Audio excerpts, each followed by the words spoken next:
Now, so there's that exchange, Annalise, and just some breaking news I've got to bring to you. Our producers have just told me, and this would be one of those things that shift the needle, as they say. Taylor Swift on Instagram has endorsed Kamala Harris and Tim Walz.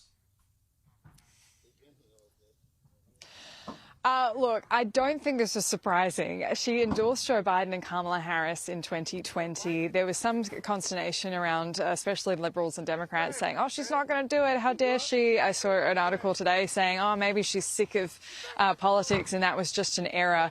The thing that Taylor Swift can do, realistically, she's not going to convince anyone to change their mind. She's not going to convince anyone that they should swap from Trump to Harris. What she does do is get access to people through her huge social media following and tell them to register to vote. And that's part of what we're not talking about in this election enough. The fact that the voting happens so early in Pennsylvania and some counties where we are, this is the must-win state. Some of those mail-in ballots are going out next week and people can start voting next week in person. So this is why they need to get into them at the right time. So it was always quite obvious that Taylor Swift was going to do this. She was going to intervene at a moment where it would help that she could get registered voters, she could get them to the polls at the right time. But she's come from country roots. We saw, Kieran, you could let me talk about Taylor Swift all day. We'd be here all night. But she did have that kind of real grappling with whether she should be getting into politics. And she talked a lot about what happened to the Dixie Chicks when they spoke out against the war in Afghanistan. And she made the call that she was going to intervene. She does endorse at lower level races. She tried to get Marsha Blackburn kicked out in Tennessee, and that didn't track. But also the other thing she does is license her music to their campaigns. And that's worth its weight in gold. So I think this was, yes, it will move the dial. Yes, it will help turn out. Not unexpected at all. Yeah, just before we don't want to move on from this too quickly, because as you said, it's expected, but it's also big news. And she's put a lengthy post. I'll read a little bit of it to you, Annalise, because this is quite interesting, where she says, recently I was made aware that AI of me falsely endorsing Donald Trump's run was posted to his site. It really conjured up my fears around AI and the dangers of spreading misinformation. She goes on to say, I will be casting my vote for Kamala Harris and Tim Walz in the election. And it's a long statement, but then she says, you make up your own call. I've done my research. I've made my choice. You do yours. With love and hope, Taylor Swift, childless cat lady.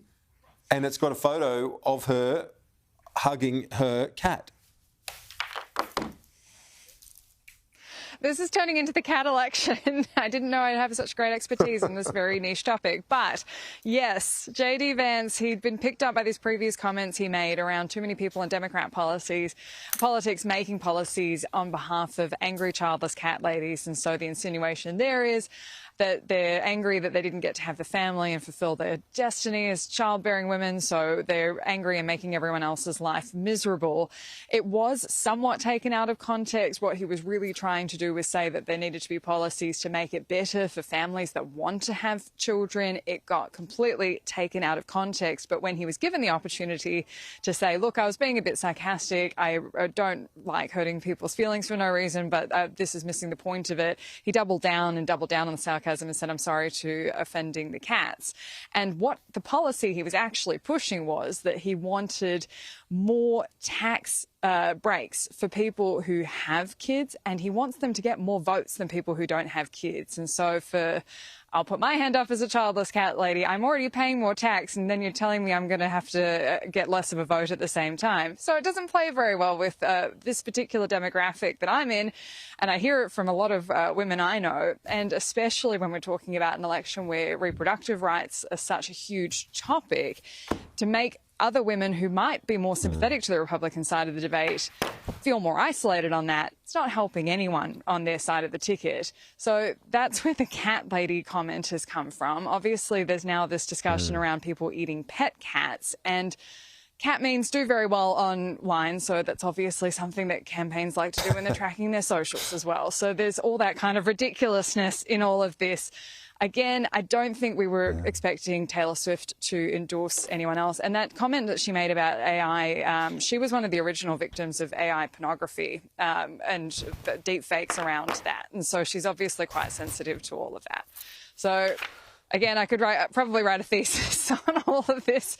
What we do know from this debate today is Kamala Harris definitely did enough to make the people on the Democrat side of the ticket feel confident that they're not on the back foot. They feel like they've got another few months fight in them. But in Pennsylvania, obviously, I ended up around a lot of Democrats tonight, which I probably should have realised as soon as MSNBC came on the screen. But this is still a tight race. Don't think that this is going to have been enough to change the dial. Donald Trump was still saying a lot of things that would play to his to his supporters. Whether it's enough to change those voters who are still unsure, I don't think there was anything in that was make or break either way. Annalise, thank you as always.